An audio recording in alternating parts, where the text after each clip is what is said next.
Bonjour à tous, bonjour à toutes, je suis Guillaume du site agatedepower.fr. Je vais vous faire une rapide présentation de l'EcoFlow River 2. Il s'agit de la plus petite station dans la gamme EcoFlow. La River 2 est une station électrique nomade, elle est tout en un, c'est-à-dire qu'elle intègre son stockage, les prises pour restituer la puissance et les entrées pour la charger. Elle est capable de fournir jusqu'à 300 watts de puissance, c'est-à-dire qu'on peut faire fonctionner des appareils avec elle jusqu'à 300 watts. Par exemple, une petite glacière électrique, 50 watts, une télé, une centaine de watts, charger son téléphone ou son ordinateur. En revanche, si je veux brancher dessus un aspirateur qui a besoin de 1400 watts, ça ne va pas fonctionner.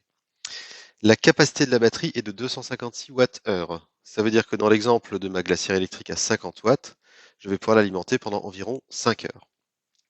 Il s'agit d'une batterie de type LFP, lithium fer phosphate. Elle a une durée de vie de 3000 cycles à minimum 80% de sa capacité d'origine. La station mesure 24,5 cm de large sur 21,4 de profondeur, 14,2 en hauteur. Elle pèse 3,5 kg. On a une poignée au dos pour la soulever et la manipuler.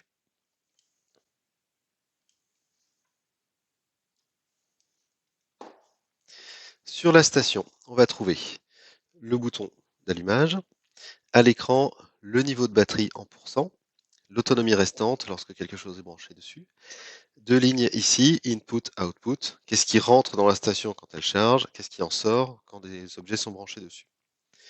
Une prise 220 volts, 300 watts maximum, une prise allume-cigare 12 volts, 8 ampères, donc 100 watts, deux prises USB, une prise USB-C. La station peut se charger de 4 manières différentes. Elle peut se charger sur secteur avec le câble qui est fourni.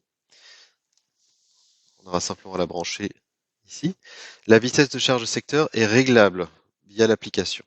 Au plus rapide, on peut la charger en 1 heure. On peut également la brancher par allume-cigare avec le câble qui est fourni également avec la station. On va utiliser à ce moment-là cette prise. La station peut se charger également par panneau solaire. Précision importante, le câble de charge solaire n'est pas fourni avec la station. On l'aura avec les panneaux solaires pliants EcoFlow ou vendus séparément en accessoire au prix de 25 €, un XT60i.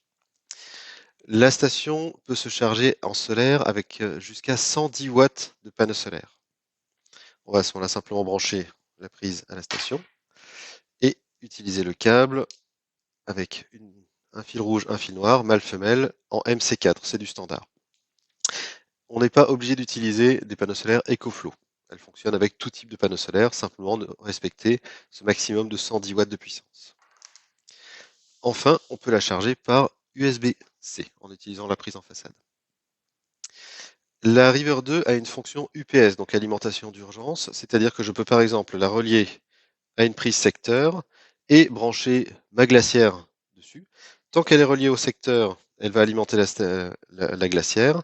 En cas de coupure de courant, elle va prendre le relais avec ses batteries et aller continuer à alimenter la station, la glacière.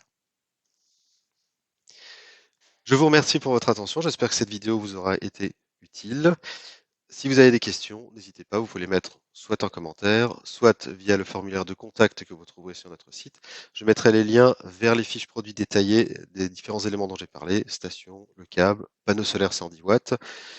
Vous aurez comme ça toutes les informations. Je vous remercie et bonne journée, à bientôt.